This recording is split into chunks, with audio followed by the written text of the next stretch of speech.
everybody, Randy Kertz here for Bass Musician. So here we are in the new year. Hope it goes very well for everybody and is going well so far. I'd like to talk a little bit today about hand position and thumb position in particular. As you can see, I'm wearing the bass rather low. I don't think this is a very good position to play in from an ergonomic or injury prevention standpoint.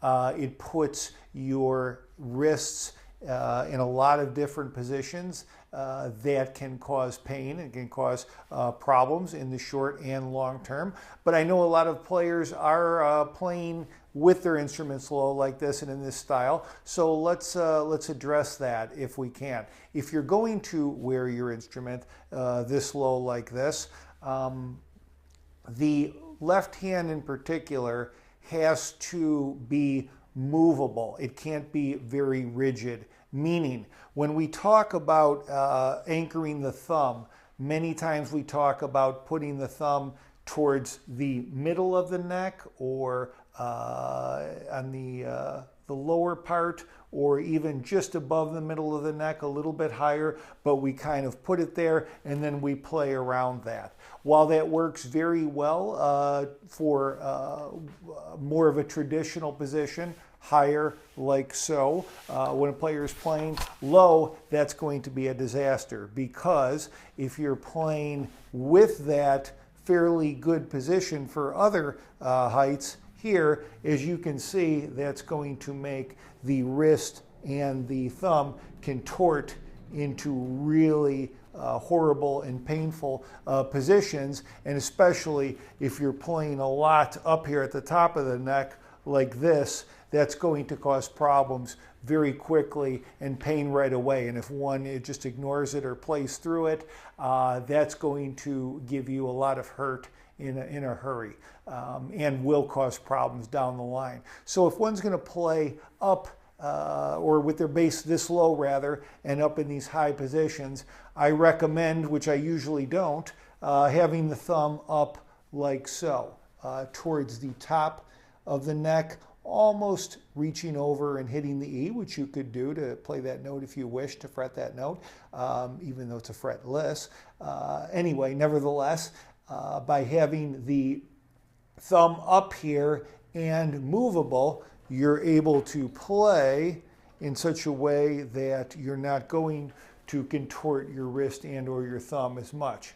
So with my thumb being up like that, I'm going to turn my wrist and not get it caught up here, or not be rigid and have it repeating the same position, the same notes over and over, and having that pain and that problem.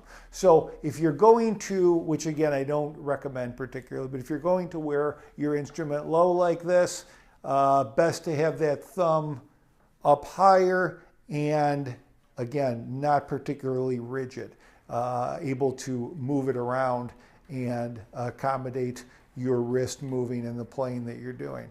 I'm not real crazy about my right hand technique here either. If you're going to be playing here, when you anchor and you play like so, you're really going to get a bad angle going on that right wrist too. Again, going to cause problems in the short term and down the line.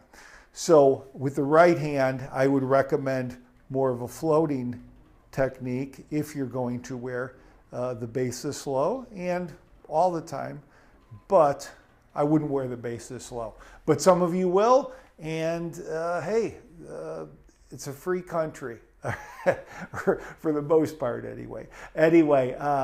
So my tips, again, if you're going to wear the bass this low, watch your right hand as far as anchoring and your left hand as far as where you're going to keep your thumb position. What's recommended for the thumb in more of a traditional position, not recommended low like that. Okay?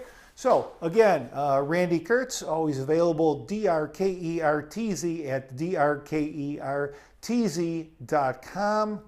and my website, www.drkertz.com, where my book, The Bassist Guide to Injury Management, Prevention, and Better Health is available, also as an ebook, also as an ebook from basebooks.com and Baselines in the UK. That's it. Happy New Year. Great year of bass playing and health and happiness to all.